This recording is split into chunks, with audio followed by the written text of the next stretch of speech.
नमस्कार दोस्तों। तो आज के इस वीडियो लेक्चर में हम लोग बात करेंगे comptroller and auditor general of India के बारे में।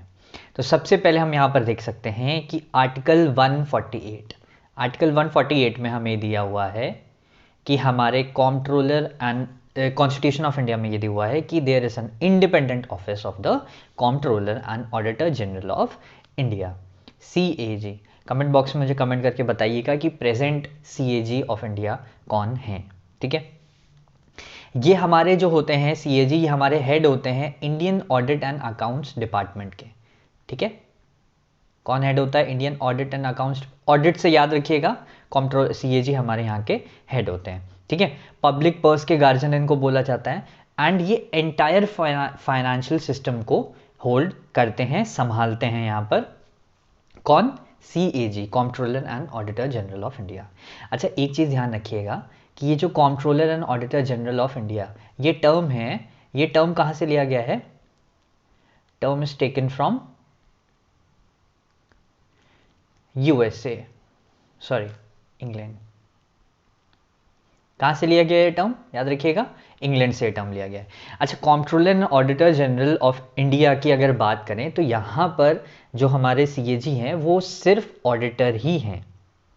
कॉम्प्ट्रोलर का यहाँ पर रोल नहीं है। कॉम्प्ट्रोलर का रोल क्या होता है कि जैसे एक स्पेसिफिक अमाउंट ऑफ मनी है, ये किस मिनिस्ट्री को कितना लोकेट करना है, किस पैसे को किस तरह से यूज़ करना है, ये काम होता है कॉम्प्ट्रोलर का। ऑडिटर का ये काम होता है कि जब पैसा स्पेंड हो जाता है उसके बाद ये चेक करना कि वो चीज़ सही से मतलब इस्तेमाल किया गया है वो पैसा कि नहीं किया गया है। तो यहाँ पर हमारे वहाँ CAG, इंडिया में CAG का रोल सिर्फ इतना होता है कि जब फंड्स रिलीव कर दिए जाते हैं, दे दिए जाते हैं, वो कैसे यूज़ हुए हैं, वो सही तरीके से यूज़ हुए हैं कि नहीं हुए हैं, ये चेक करना किसका काम होता है? CAG का। तो इंडिया में अगर बेसिकली बात की जाए तो कॉम्प्ट्रोलर का रोल नहीं है, सिर्फ वो ऑडिटर जनरल ही होते हैं। ठीक है, his duty is to uphold the constitution of India and laws of parliament in the field of financial administration. अब देखिए, CAG एक बहुत ही इंपॉर्टेंट पोस्ट है। क्यों? क्योंकि किसी भी कंट्री को चलाने के लिए, किसी भी चीज़ को चलाने के लिए आपको पैसे की ज़रूरत होती है। पैसा is the most important factor to run any kind of institution या सेंटर या कुछ भी। ठीक है, आइदर इट इज़ कंट्री। तो पैसे का administration, that is financial administration, बहुत ही इंपॉर्टेंट होता है। इसीलिए इस एडमिनिस्ट्रेशन को जो कंट्रोल कर रहा होगा वो इंसान जो है CAG, वो भी एक बहुत इंपॉर्टेंट पोस्ट है। जैसे कि सुप्रीम कोर्ट का नाम भी दिया हुआ है, सुप्रीम कोर्ट, इलेक्शन कमीशन का नाम दिया गया है एंड UPSC का नाम दिया गया हुआ है। ठीक है, अब भाई सुप्रीम कोर्ट नहीं होगा तो डिसीजंस कैसे लिए जाएंगे कि सही चीज़ हो रही है कि नहीं हो रही है? इलेक्शन कमीशन नहीं होगा तो इलेक्शन नहीं होंगे, इलेक्शन नहीं होंगे तो लोग नहीं आएंगे, रिप्रेजेंट नहीं कर पाएंगे एंड डेमोक्रेसी का कोई वही नहीं रह जाएगा। यूपीएससी नहीं होगा तो हमारे सिविल सर्वेंट्स नहीं होंगे और गवर्नमेंट अपनी मर्जी से ही अपने पसंदीदा लोगों को उन पोस्ट पे बैठा सकता है। ठीक है, अब देखिए आगे बढ़ते हैं। अपॉइंटमेंट एंड टर्म की बात कर लेते हैं। तो अपॉइंटमेंट की जहाँ तक बात करेंगे तो हमारे जो CAG होते हैं उनको कौन अपॉइंट करता है? हमारे प्रेसिडेंट। ठीक है, CAG को कौन अपॉइंट करता है? प्रेसिडेंट। ओथ भी कौन दिलाता है? प्रेसिडेंट ही दिलाते हैं। ओथ एक बार रीड कर लेते हैं। To bear the true faith and allegiance to the constitution of India. ठीक है, to uphold the sovereignty and integrity of India, to duly and faithfully and to the best of his ability, knowledge and the judgment, and the judgment perform the duties of his office without the fear or favor, affection or ill will. ठीक है, to uphold the constitution and the laws। 6 साल के period के लिए इन्हें appoint किया जाता है। 6 साल या एज ऑफ 65, जो भी इसमें से पहले हो जाएगा। अब मान लीजिए कि यहाँ पर इनकी क्या कहते हैं, एज है 61, एज है 61, एज अपॉइंट हुए, 4 साल के लिए काम किया, एज हो गई 65, उसके बाद ये रिटायर हो जाएंगे। यानी कि अपना ओरिजिनल टाइम पीरियड यानी कि 6 साल का टाइम पीरियड नहीं कवर कर पाएंगे। ठीक है, ये हो गया। अच्छा, इनको रिमूव कैसे किया जा सकता है? ये ही can be removed by the president. इनको कौन रिमूव करता है? प्रेसिडेंट रिमूव करता है। किन ग्राउंड्स पे रिमूव करता है? जिन ग्राउंड्स पे जज ऑफ सुप्रीम कोर्ट को हटाया जाता है। ठीक है, तो आप लोग जानते ही हैं कि जज ऑफ सुप्रीम कोर्ट को हटाना काफ़ी मुश्किल होता है। स्पेशल मेजोरिटी की यहाँ पर ज़रूरत पड़ती है on the ground of proved misbehaviour और इनकैपेसिटी। ठीक है, मतलब वो अब काबिल नहीं है उस पोस्ट के, that is known as incapacity. ठीक है, एंड मिसबिहेवियर, प्रूव्ड मिसबिहेवियर। यहाँ पर दोनों हाउसेस से, ये भी नोट कर लीजिएगा, दोनों हाउसेस से पार्लियामेंट के अप्रूवल चाहिए होता है। ठीक है, ये हो गया। अब आगे बात कर लेते हैं, आगे आ जाते हैं independence. The constitution has made the following provisions to safeguard and ensure the independence of CAG. अच्छा, सीएजी का ऑफिस हमने बताया अभी इतना इंपॉर्टेंट है, तो उस सीएजी की पोस्ट को एक इंडिपेंडेंस दी गई है। ठीक है, बताता रहूँगा किस लिए और कैसे ये चीज़ प्रूव हो रही है। देखिए, he is provided with the security of tenure.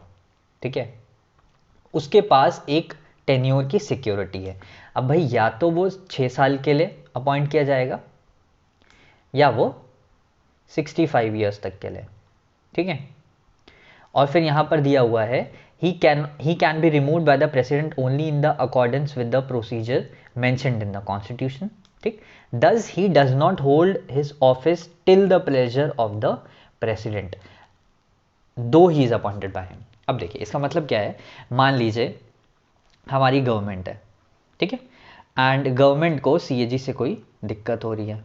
ठीक, अब सीएजी से क्यों दिक्कत हो सकती है? क्योंकि गवर्नमेंट जो सारी चीज़ें स्पेंड करती है, जहाँ जहाँ मनी स्पेंड करती है, वो सारी चीज़ें ऑडिट कौन करता है? सीएजी ऑडिट करता है। अब मान लीजिए सीएजी किसी ऑब्वियसली किसी गलत चीज़ को वो गलत बोल रहा है, गवर्नमेंट के हिसाब से वो चीज़ गलत नहीं है, तो गवर्नमेंट को कहीं ना कहीं सीएजी से दिक्कत हो सकती है। तो गवर्नमेंट कुछ खास नहीं बिगाड़ सकती सीएजी का। क्यों? क्योंकि उसके पास सिक्योरिटी ऑफ टेन्योर है, यानी कि वो हर हाल में 6 साल तक तो अपनी ड्यूटी करेंगे ही, या फिर 65 ईयर्स तक ड्यूटी करेंगे। ठीक है, एंड वो हटाए सिर्फ किससे जा सकते हैं? सिर्फ उन्हें प्रेसिडेंट हटा सकते हैं। ठीक, वो भी प्रेसिडेंट भी अपने मन से नहीं हटा सकते। ठीक है, कि प्रेसिडेंट का मन क्या हटा दिया, नहीं, उनका ग्राउंड स्पेसिफिक है। जैसे सुप्रीम कोर्ट के जज का ग्राउंड है, उन्हीं ग्राउंड्स पे उन्हें हटा सकते हैं, वो हम लोग ऊपर देख के आए हैं। ठीक है, अब देखिए, he is not eligible for the further office either under the government of India or any state after he ceases to hold his office। अब यहाँ पर क्या है कि अब गवर्नमेंट किसी भी सीएजी को हमारे कोई लालच नहीं दे सकता है कि आप ऐसा ऐसा हमारे लिए कर दीजिए, फिर जब आपका ड्यूटी खत्म हो जाएगा तो हम आपको इधर अपॉइंट कर लेंगे, उधर अपॉइंट कर लेंगे, ऐसा कुछ नहीं है।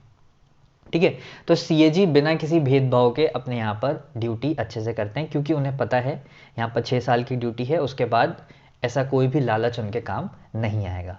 ठीक है, तो यहाँ पर ये देखने को मिलता है कि he is not eligible for any of the further office. एक बार सीएजी रिटायर हो गए, उसके बाद वो कहीं पर भी एज अ गवर्नमेंट सर्वेंट नहीं काम कर सकते हैं। ठीक है, सैलरी, भैया इनकी सैलरी किसके बराबर होती है? जज ऑफ सुप्रीम कोर्ट। ठीक है, जो कि इस समय कितनी हो रखी है? 2.5 लाख पर मंथ। ठीक है, सुप्रीम कोर्ट के जज की सैलरी कितनी है? 2.5 लाख पर मंथ। इतनी ही सीएजी की भी होती है। ठीक है, neither his salary nor his rights in respect of leave of absence, pension और age of retirement can be altered to his disadvantage after his appointment. मतलब ये बहुत ही चीज़ ऑब्वियस है कि यहाँ पर जब हम लोग ऊपर से इंडिपेंडेंस की बात करते आ रहे हैं, तो उनकी सैलरी, उनकी लीव ऑफ एब्सेंस, पेंशन या एज ऑफ रिटायरमेंट ऑल्टर की ही नहीं जा सकती, क्योंकि वो पहले से ही हमारे कॉन्स्टिट्यूशन में दी हुई है। ठीक है, इसमें कोई दिक्कत नहीं है। अब देखिए, the conditions of the service of the person serving in the Indian audit and accounts department. ठीक है, ये डिपार्टमेंट है हमारा Indian audit and accounts department, इसके अभी मैंने हेड बताया था सीएजी होते हैं। And the administrative powers of the CAG are prescribed by the president after the consultation with the CAG. ठीक है, जो भी लोग Indian audit and accounts department में हैं, उनकी कंडीशन ऑफ सर्विस को कौन डिसाइड करता है? सीएजी डिसाइड करता है with the consultation of president. President के साथ कंसल्ट करने के बाद ये चीज़ें डिसाइड की जाती हैं कि Indian audit and accounts department में जो लोग हैं उनकी कंडीशन ऑफ सर्विस क्या होगी।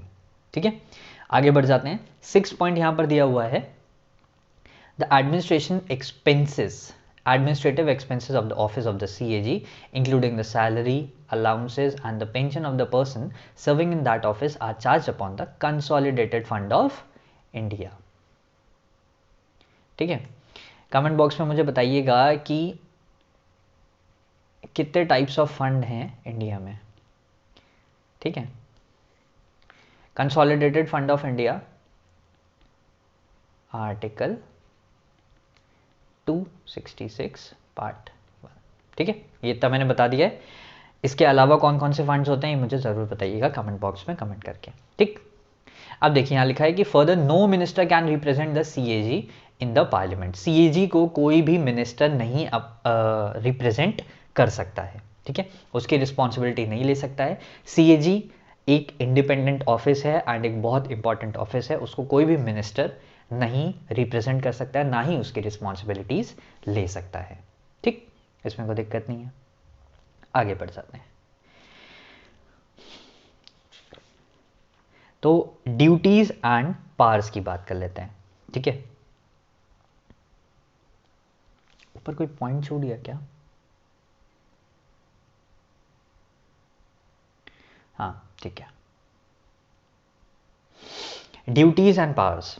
ठीक है, तो आर्टिकल 149. ठीक है, आर्टिकल 149 में, अच्छा CAG के लिए मैंने कौन सा आर्टिकल बताया था, यहाँ याद रखिएगा, आर्टिकल 148 में CAG के बारे में दिया हुआ है. ठीक है, consolidated fund of India article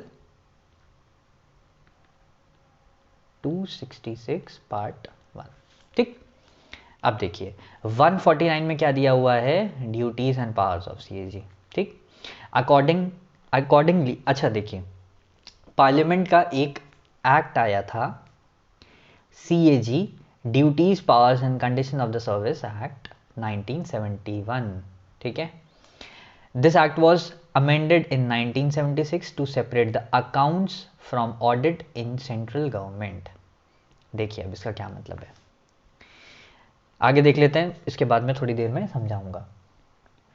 the duties and the function of the CAG is laid down, यहाँ पर दिए हुए हैं. सबसे पहला दिया हुआ, he audits the accounts related to all the expenditures from the consolidated fund of India, consolidated fund of each state and consolidated fund of each union territory having a legislative assembly. ठीक है, किन किन चीज़ों को hold करते हैं, consolidated fund of India, consolidated fund of state and consolidated fund of territory. ऐसी union territory जहाँ पर लेजिस्लेटिव असेंबली होगी. ठीक है, इसमें कोई दिक्कत नहीं है. फिर दिया हुआ है, audits all the expenditures from the contingency fund of India and the public accounts of India.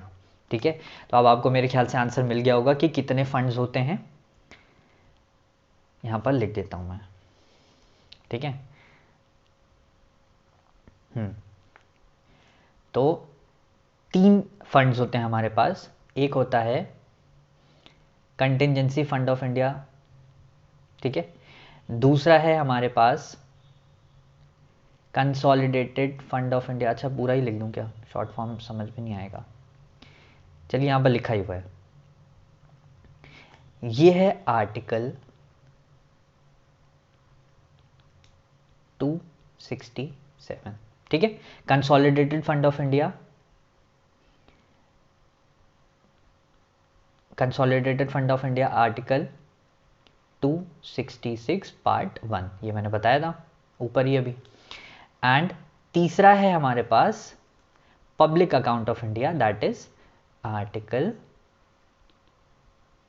266 part 2. ठीक है, तो 3 तरह के फंड हमारे पास अवेलेबल हैं. ठीक, अब आ जाते हैं आगे थर्ड पॉइंट पे. सेकंड पॉइंट हो गया, थर्ड पॉइंट पे आ जाते हैं.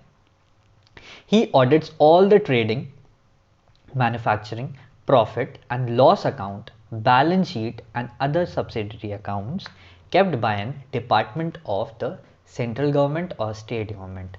अब जितनी भी ट्रेडिंग होती है, मैन्युफैक्चरिंग होती है, बैलेंस शीट होती हैं, जो सारी चीज़ें हैं वो कौन होल्ड करता, वो कौन ऑडिट करता है, हमारे CAG, चाहे वो सेंट्रल गवर्नमेंट का हो चाहे वो स्टेट गवर्नमेंट का हो. ठीक है, he audits the receipt and the expenditure of the centre. Receipt मतलब जितना पैसा सेंटर के पास आ रहा है वो, और जितना वो एक्सपेंडिचर में अपना लगा रहा है, जितने भी वो खर्चे कर रहा है सेंटर, उसको कौन ऑडिट करता है? हमारे सीएजी। ठीक है, ये हो गया। He also has an effective check on the assessment, collection and the proper allocation of the revenue. ठीक है, फिफ्थ पॉइंट देख लेते हैं। He audits the receipt and the expenditure of the following। किन किन लोगों के रिसीट और एक्सपेंडिचर चेक करते हैं? अभी हमने बता दिया, ऑल द बॉडीज, चाहे वो सेंट्रल का हो चाहे वो स्टेट रेवेन्यूज का हो, इनको तो करते ही हैं। फिर देन आ गए गवर्नमेंट कंपनीज हो गई हमारी, एंड देन सी हो गई other corporation bodies when so required by the related laws. कई बार ऐसा होता है कि कुछ प्राइवेट में तो नहीं, जनरली कुछ कंपनीज ऐसी हैं, कुछ गवर्नमेंट की कंपनीज ही ऐसी हैं जिनका की ऑडिट सीएजी नहीं करते हैं। ठीक है, वो प्राइवेट लोगों के द्वारा ही किया जाता है, लेकिन कभी कभी अगर कोई दिक्कत परेशानी होती है तो यहाँ पर सीएजी को भी बुलाया जा सकता है कि ऐसी ऐसी दिक्कत है, आप इसको ऑडिट कर लीजिए। ठीक है, 6 पॉइंट देख लेते हैं। He audits all the transaction of the central and the state government related to debt, sinking funds, deposits, advances, suspense account and remittances business. ठीक है, he also audits receipt, stock accounts and other with the approval of the president or when required by the president। ठीक है,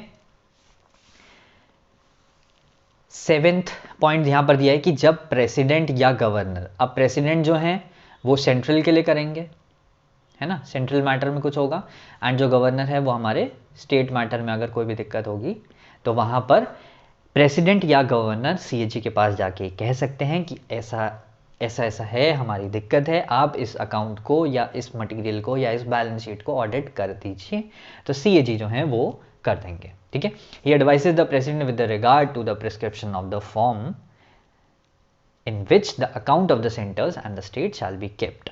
अब ये articles थोड़े से मुश्किल हैं। आर्टिकल 150 में दिया हुआ है forms of accounts of centre. ठीक है,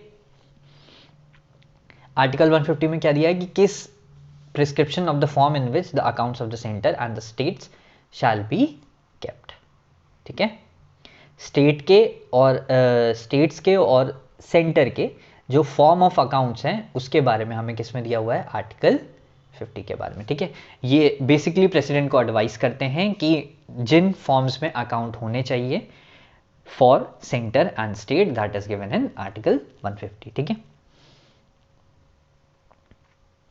हाँ, he submits audit reports relating to the accounts of the center to the president, who shall in turn place them before both the houses of the parliament।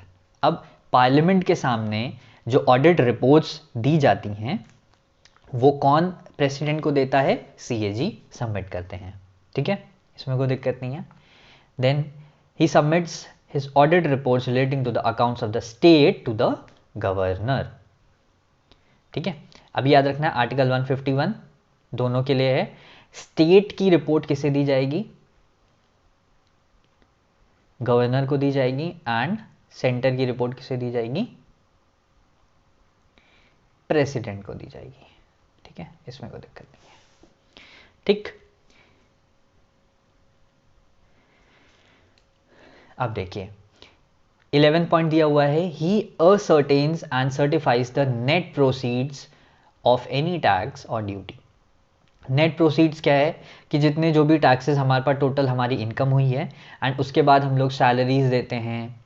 ठीक है, सारे खर्चे होते हैं हमारे, जो फाइनली जो हमारे पास इनकम बचती है, जो फाइनली हमारे पास एक अमाउंट बचता है, that is known as net proceeds. ठीक है, his certificate is final. The net proceed देखिए लिखा हुआ है means the proceeds of a tax और duty minus the cost of collection. ठीक है, उसके कलेक्शन में जितना भी पैसा लगा, जो भी खर्चे हुए, उसको हटा के जो फाइनली हमारे पास बच रहा है, that is known as net proceeds. ठीक, 12th पॉइंट दिया है, he act as a guide, friend, philosopher of the public accounts committee of the parliament.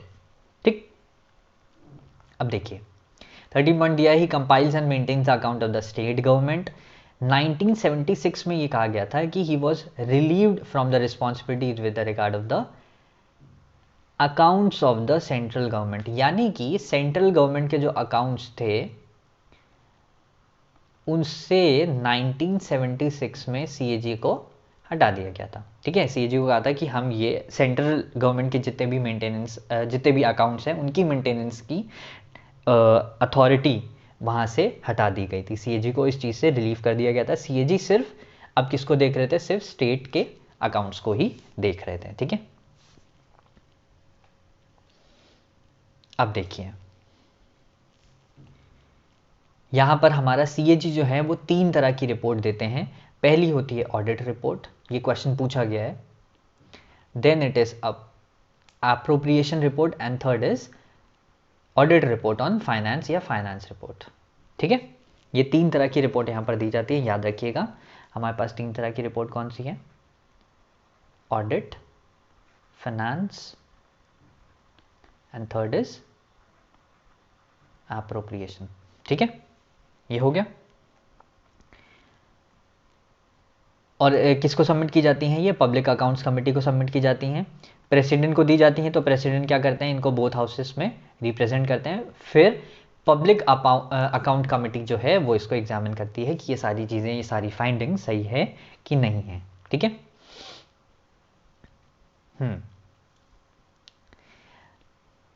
Appropriation account compare the actual expenditure with the expenditure sanctioned by the parliament through the appropriation act, while the finance account shows the annual receipts and the disbursements of the union government। ठीक है, appropriation account में actual expenditure कितना हुआ है and expenditure जो sanction किया गया था पार्लियामेंट के द्वारा उस चीज़ को चेक किया जाता है। एंड जो हमारी ये फाइनेंशियल रिपोर्ट है या आप कह सकते हैं फाइनेंस अकाउंट है, वहाँ पर हमारे एनुअल रिसीट्स चेक की जाती हैं। ठीक है, बाय द यूनियन गवर्नमेंट। ठीक, अब आगे बढ़ जाते हैं। अब इसमें हमारा आ गया है रोल। ठीक है,